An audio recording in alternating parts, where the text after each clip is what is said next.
with Marvel absolutely killing it with all 4 of their Avengers movies in their 23 Marvel Cinematic Universe, they set a path for almost all other studios and companies to try and replicate, including DC. DC's extended universe never really got started before Justice League, with the likes of Suicide Squad being a complete flop and Batman vs Superman just not living up to the hype. Only Wonder Woman had any real success.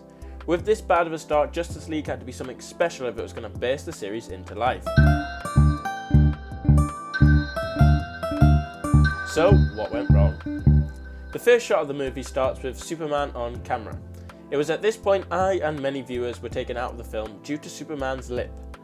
Justice League had to do a lot of reshoots, which meant Henry Cavill was shooting 2 films at the same time, Justice League and Mission Impossible. Unfortunately for DC and Henry Cavill's contract for Mission Impossible, he had to have a mustache, which meant DC had to digitally remove it. VFX takes a long time to do. The more time you can take on it, the better it will look. The film is also very heavily reliant on CGI, which meant the VFX team had lots to do in a very short space of time, leading to errors such as Henry Cavill's lip. Talking of the CGI in the film, oh boy, as someone who studies film as a degree, parts of the movie became really hard to watch. Firstly, some of the lighting just doesn't match up. The scene where Lois Lane and Superman are back at his home with the sun setting was an example of this. They were lit up wrong compared to the background. It was like watching older movies or budget movies where the green screen isn't right. Also with the CGI and VFX is the main bad guy, Steppenwolf. My problem is that when you compare him to the likes of Thanos, it's a no-brainer which character looks more photorealistic. Steppenwolf doesn't look bad throughout the film, there's just some points where he goes from realistic to video game. I think this goes back to the fact that with all the reshoots it would have put a real strain on the VFX department. So, other than CGI, what else went wrong with the film? Well, the story wasn't the best. I think the reason is that it just lacked any real tension. Steppenwolf gets all 3 mother boxes with complete ease. It's like he's playing a video game on beginner. And we all knew that in the end the Justice League would beat him from the start. However, throughout the film there's no evidence that this will happen. There's no tint in his armour. So when it comes to the final scenes where they do beat him, it's like, really, I know you've got Superman, but that shouldn't turn the tide that dramatically, especially if you've seen the previous movies such as Batman vs Superman.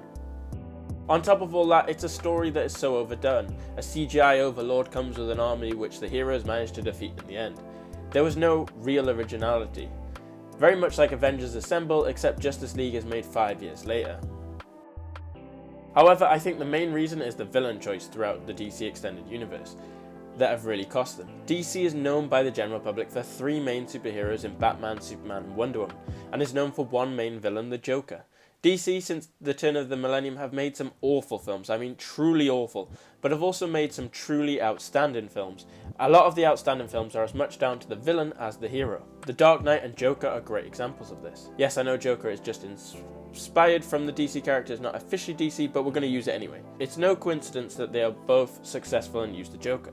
The Joker is a well thought out villain. In the new Joker movie, we really get to know the character and his motives. Now obviously Justice League didn't have the runtime to do that with Steppenwolf. However, some character development and an exploration goes a long way. The more we connect or understand with a character, the better a response we have to them failing or achieving their motive. In Joker, we see Arthur Fleck have everything taken from him. We see a man who has already suffered become absolutely broken. It gives us, the audience, an understanding of his motives. With Steppenwolf, you just don't really get any of that.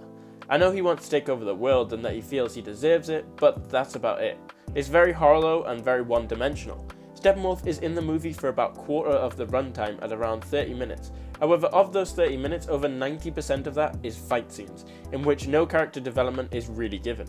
I think had Justice League made the film longer and given Steppenwolf more character development, I think it could have fixed a lot of the problems and made a much better film. It's not like a few more minutes would really stop me seeing it.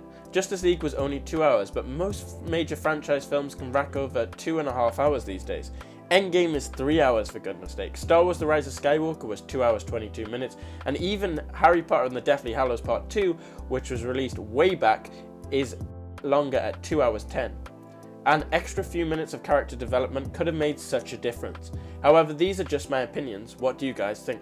Also, will Zack Snyder's cut be better or worse? Tell me in the field section or comment section for you newbies. If you enjoyed this video, make sure you smash that like button, and why not share this video on social media? If you're new to the channel, why not click that subscribe button for 2 new TV and film related videos every week. If you're already subscribed and awesome like that, firstly thank you for making our day every day. But why not also click that bell button to never miss a new video. I've been here talking to you today, thanks for watching, and we'll see you on Tuesday with another video. Thanks for watching, guys.